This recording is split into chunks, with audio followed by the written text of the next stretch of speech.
ሰላም ጤና ይስጥልን የተከበራችሁ ተመልካቾቻችን እንደምን ውላችኋል? ከብስራት ዩቲዩብ ቻናል መረጃዎቻችን አሁን ይጀምራሉ። መረጃዎችን በማጋራት ቤዛቤት አራጋ አብራችኋለሁ። የምናስቀድመው የሀገር ውስጥ ጉዳዮቻችንን ይሆናል። በጋምቤላ ክልል ባለፉት 8 ወራት ከቅድ በታች ገቢ መሰብሰቡ ተነግሯል። በጋምቤላ ክልል በ2018 በጀት ዓመት 8 ወራት ከቅድ በታች ገቢ መሰብሰቡን የክልሉ ገቢዎች ቢሮ አስታውቋል። በቢሮው የእቅድ ዝግጅትና ግምገማ ክትትል ቡድን መሪ አቶ ሳሙኤል ገለታ ለብስራት ራዲዮ እንደተናገሩት በዚህ ጊዜ ውስጥ 5.6 ቢሊዮን ብር ለመሰብሰብ ታቅዶም ነበረ። በዚህም ከእቅድ በታች 3.3 ቢሊዮን ብር የተሰበሰበ ሲሆን በአፈጻጸም ረገድም የእቅዱን 58.96 በመቶ ብቻ ማሳካት እንደተቻለም ተናግረዋል። ይህ ገቢ የተሰበሰበውም ቀጥታ ካልሆነ ታክስ ካልሆነና ከማዘጋጃ ቤታዊ ታክስ አይነቶች መሆኑንም አቶ ሳሙኤል ጨምረው ለጣቢያችን ተናግረዋል። ለተሰበሰበው ገቢ አፈጻጸም ዝቅተኛ መሆን የክልሉ መንግስት ያስጠናው የክልሉ ምቅ የገቢ አቅም ጥናት መሰረትም በ2018 ከፍተኛ የሆነ እቅድ መያዙ አንደኛው መንስኤ መሆኑን አቶ ሳሙኤል ጠቅሰዋል ስትል ቅድስት ደጀኔ ዘግባለች። የ4 ዓመቷ ህጻን ልጅ ላይ የግብረ ስጋ ድፍረት በደል በመፈጸም ለፊስቱላ ህመም የዳረጋት የእንጀራ አባት በእስራት ተቀጥቷል። በምስራቅ ጉጂ ዞን አዳላ ሬዳ ወረዳ የ4 ዓመቷን ህጻን ልጅ ላይ የግብረ ስጋ ድፍረት በደል የፈጸመው እናም ለፊስቱላ ህመም የዳረጋት የእንጀራ አባት በእስራት መቀጣቱን ፖሊስ አስታውቋል። የምስራቅ ጉጂ ዞን አቃቤ ህግ ጽሕፈት ቤት መግለጫ እንዳመላከተው ተከሳሽ ደጉ ደምሴ የተባለው ግለሰብ በእንቅልፍ ላይ የነበረችውን ልጅ ላይ የግብረ ስጋ ድፍረት በደል ፈጽሞባታል። ተከሳሹ መስከረም 16 ቀን 2018 ዓ.ም ከምሽቱ 4 ሰዓት ላይ ህፃኗ ቤት ውስጥ እንቅልፍ ላይ ያለች እና እናቷም ጎረቤቷም ለቅሶ በማምሸቷ የተነሳ ባዶ ቤት አግኝቷ ተሸክሞ በመውሰድ የመድፈር ጥቃት እንደፈጸመባትና ለፊስቱላ ህመምም እንዳገለጣት በምርመራ መረጋገጡን መግለጫው አመላክቷል። እናት በነጋታው ጠዋት ከለቅሶ ቤት ስትመለስ ልጇ ላይ የደረሰውን የመደፈር ጥቃት ተመልክታ ለፖሊስ በማመልከቷም አብሯት ያደረው የእንጀራ አባቷ በቁጥጥር ስር ውሏል። ፖሊስም ህፃኗ በሕክምና ተቋም በማስመርመር ባገኘው ማስረጃ በተፈጸመው የመድፈር ጥቃት ለፊስቱላ ህመም መዳረጓንም ገልጸዋል። ፖሊስም በሕክምናና በሌሎች ማስረጃዎች በመጠቀም የምርመራ መዝገቡን በማጠናቀቅ ለአቃቤ ህግ የላከ ሲሆን አቃቤ ህግም እድሜያቸው 13 ዓመት ባልሞላቸው ልጆች ላይ የሚፈጸም የግብረ ስጋ ድፍረት በደልን በመግለጽ ክስ መስርቶበታል።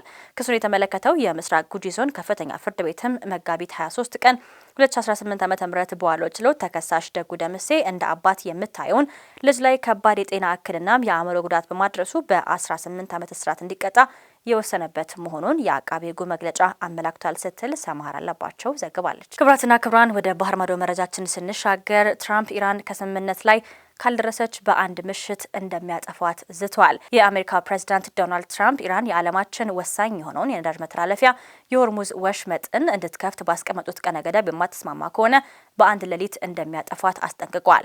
ትራምፕ በባህረ ሰላጤ ውስጥ የኃይል ፍሰትን የሚያካትት ተቀባይነት ያለው ስምምነት በአሜሪካ ሰዓት አቆጣጠር እስከ ማክሰኞ አስቀምጧል። ትራምፕ በዋይት ሀውስ በሰጡት ጋዜጣዊ መግለጫ ወቅትም በኢራን ውስጥ ምክንያታዊ መሪዎች በቀና ልቦና የተደራደሩ እንደሆነም እንደሚያምኑም ተናግረዋል። ነገር ግን ውጤቱ እስካሁን ድረስ ምን እንደሆነ አልታወቀም።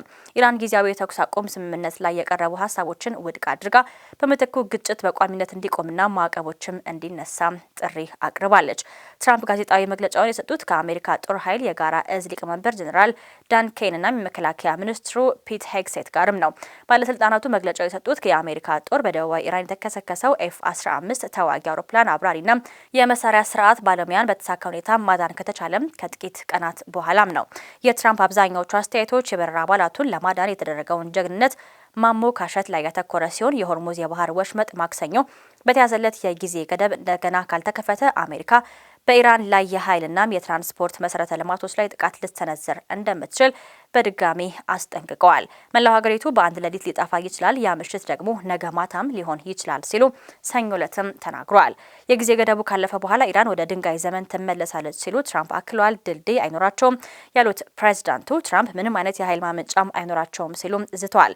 ኢራን ቀደም ሲል የአሜሪካን ጥያቄዎች ውድቅ ብታደርግም ትራምፕ በተከታታይ የኢራን መሪዎች በአሜሪካና በእስራኤል ጥቃቶች ከተገደሉ በኋላ ቴህራን በቅን ልቦና እየተደራደረች እንደሆነም ያላቸውን ተስፋ መናገራቸውን ቀጥለዋል።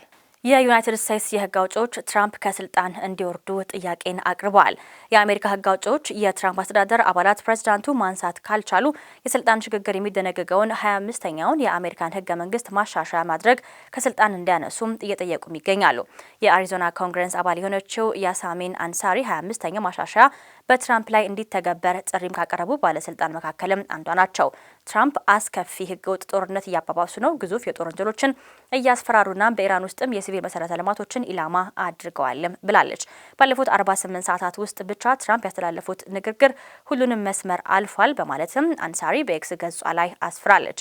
የሚኒሶታዋ የኮንግረስ ሴት ኢልሃን ኦማርም ትራምፕ በኢራን ውስጥ ባሉ የሲቪል መሰረተ ልማቶች ላይ ለሰንዘሩት ዛቻ በሰጡት አስተያየትም ይህ ያልተሳካ የሚኒሶታዋ የኮንግረስ ሴት ኢልሃን ኦማርም ትራምፕ በኢራን ውስጥ ባሉ የሲቪል መሰረተ ልማቶች ላይ ለሰነዘሩት ዛቻ በሰጡት አስተያየትም ይህ ያልተነካ እብድ ከስልጣን መወገድ አለበትም ብሏል። የኒው ሜክሲኮ ግዛት ኮንግረስ አባል የሆነችው ሜላኒ የስልጣን ሽግግር የሚደነግገውን 25ኛውን የአሜሪካ ህገ መንግስት ማሻሻያ ተግባራዊ መሆን ያለበት አሁን ነው ኮንግረሱ እናም ካቢኔው እርምጃም መውሰድ አለባቸው ብላለች። የአሊኖ የቀድሞ ሪፐብሊካን ኮንግረስ አባል ጆ ዋልሽ ትራምፕ ባሰፈሩት መልእክትም በዚህች ሀገር ላይ ለዘላለም ጉድፍ ይሆናል ብለዋል። የዲሞክራቲክ ሴኔት አባል የሆኑት ክሪስ መርፊ በኤክስ ላይ ባሰፈሩት መልእክትም እኔ በትራምፕ ካቢኔ ውስጥ በሆን ኖሮ የስልጣን ሽግግር የሚደነግገውን 25ኛውን የአሜሪካን ህገ መንግስት ማሻሻያ የህገ መንግስት ጠበቆችን በመጥራት ይህን ውሳኔ አሳልፋለሁም ሲሉ ተደምጠዋል። ክቡራትና ክቡራን ከባህር ማዶ አጫጭር መረጃዎችን እንደሚከተለው እናስመልክታችሁ። የኢራኑ ፕሬዝዳንት ማሱድ ፔዚሽኪያን እንዳስታወቁት ከ14 ሚሊዮን በላይ ጀግኖች ኢራናውያን ሀገራቸውን ለመከላከል ህይወታቸውን ለመሰዋት ዝግጁ መሆናቸውን አስታውቀዋል። ግጭቱ ከጀመረበት ጊዜ አንስቶ በኢራን ቢያንስ 2076 ሰዎች ሲገደሉ 26500 ቆስለዋል። ሄዝቦላህ በእስራኤል ከተሞችና ጦር ሰራዊት ላይ አዳዲስ ጥቃቶችን መክፈቱን አስታውቋል። የሊባኖስ ታጣቂ ቡድን ሄዝቦላህ ተዋጊዎችን በሰሜን እስራኤል በሺሎሚና በሜናኬም ጥቃትም ፈጽሟል።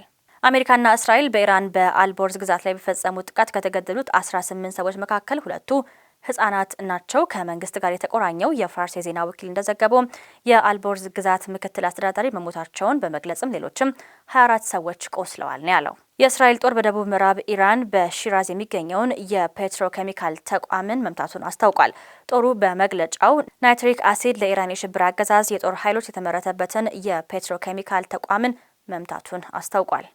በፓኪስታን የኢራን አምባሳደር ነሬዛ አሚሪ ሞጋዳም አሜሪካና እስራኤል በኢራን ላይ የሚያደርጉትን ጦርነት ለማስቆም ወሳኝ ሚስጥራዊነት ያለው ደረጃ ላይ እየቀረበ ነው ሲሉም ተናግረዋል። ሳውዲ አረቢያ ባለፉት ጥቂት ሰዓታት ውስጥ በሀገሪቱ ላይ የተተኮሱ 18 ሰው አልባ አውሮፕላኖችን ማውደሙን የመከላከያ ሚኒስትር አስታውቋል። በሌላ በኩል ኢራን የአሜሪካ የባህር ኃይል መርከቦችን የያዘውን ምስራቃዊውን ግዛቴን ለመምታት ዝታለች ስትል ሳውዲ አረቢያ ከባህሬን ጋር የሚያገናኛትን ብቸኛውን የኪንግ ፋሃድ ካውዝ መንገድን ዘግታለች።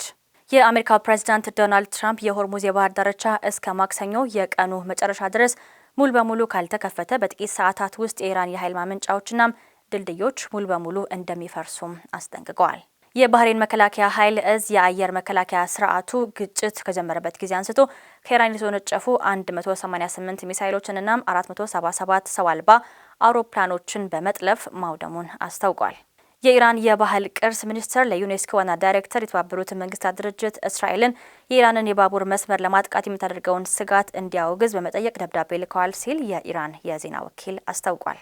በአምስተርዳም ዩኒቨርሲቲ የዓለም አቀፍ ወንጀለኞች መቅጫ ህግ ረዳት ፕሮፌሰር ማኬሪ ዳሁን በኢራን የሲቪል መሰረተ ልማት ላይ የሚፈጸሙ ጥቃቶች የጦር ወንጀሎች ሊሆኑ እንደሚችሉ ለአልጀዚራ ተናግረዋል።